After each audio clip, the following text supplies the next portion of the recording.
When Job's friends see his great pain, at first they say nothing, but soon they feel like they should explain to Job why he is suffering so much. They offer a lot of poor arguments, none of which satisfy us today, and none of which satisfied Job.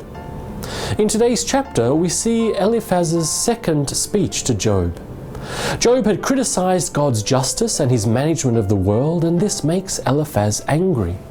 In verse 4, Eliphaz argues that to criticize God like this is to destroy people's faith in God and to stop them from worshipping Him.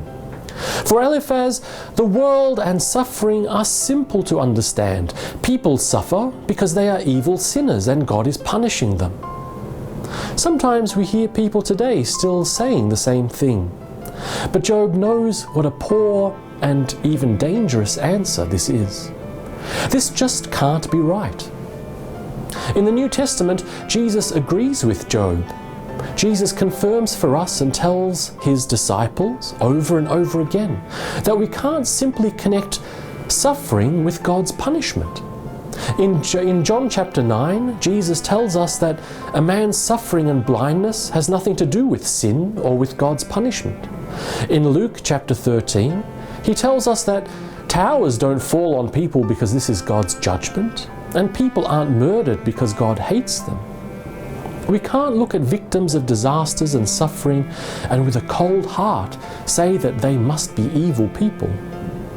Sadly, Eliphaz and Jesus' disciples, and even many people today, still believe that all suffering is indeed God's punishment.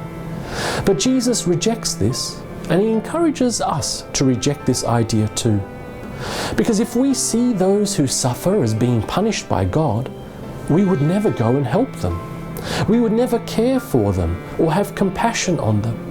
Like Eliphaz, our hearts would be hard when we see other people's pain, and we would reject them as terrible sinners. But Jesus commands us to love those who suffer, to care for them and help them, not to criticize them as evil.